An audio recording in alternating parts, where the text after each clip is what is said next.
आज मी तुम्हाला साबुदाण्याचे पळीपापड मी कसे बनवले हे तुम्हाला दाखवणार आहे। या व्हिडिओमध्ये तुम्ही बघू शकताय की प्रत्येक पापडामध्ये एक एक साबुदाणा तुम्हाला वेगळा वेगळा दिसत आहे।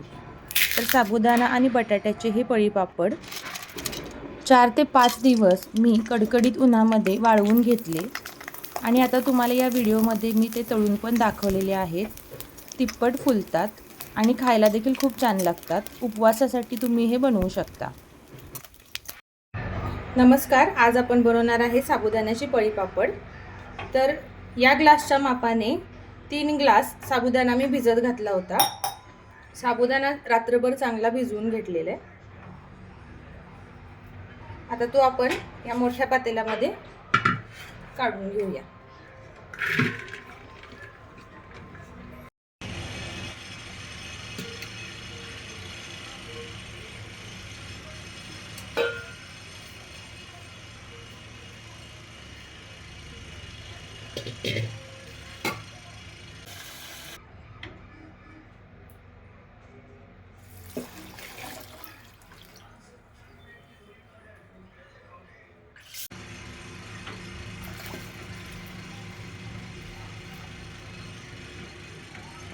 जवळपास आपण आता हे 1.5 पातेलं पाणी ह्याच्यामध्ये घातलेलं आहे। साबुदाणा आपला पूर्ण भिजलेला आहे।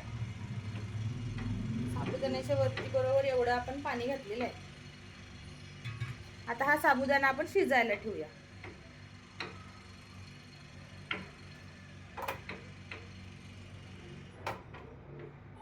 साबुदाणा शिजतोय तोपर्यंत आपण हे बटाटे आता किसून घेऊया।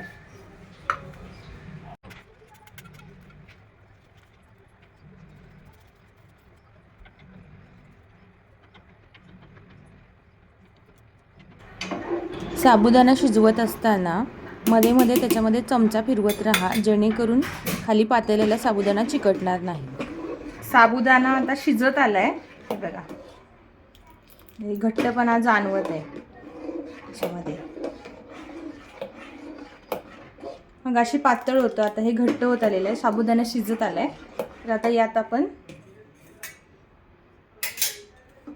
हा बटाट्याचा किसलेला किस घालूया। वाळवणाच्या पदार्थामध्ये मीठ अगदी कमी प्रमाणामध्ये घालायचं आहे।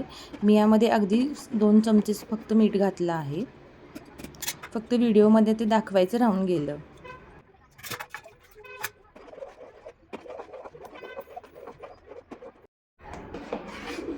पळीपापडाचं हे मिश्रण आहे ना, सतत एकसारखं ढवळत राहायचं, म्हणजे ते पातेल्याला खाली चिटकत नाही।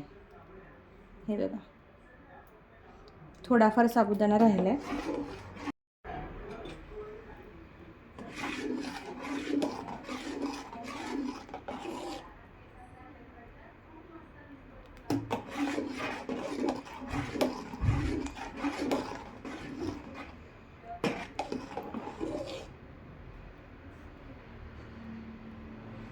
आपला साबुदाणा ह्याच्यामध्ये शिजलाय आणि छान असं मिश्रण तयार झालेलं आहे पळीपापडाचं।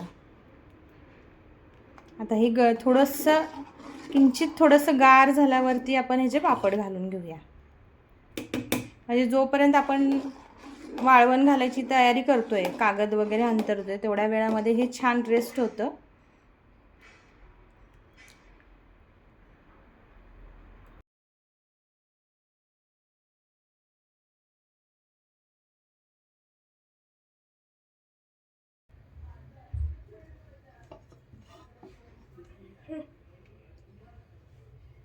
पापड घालून घेऊया।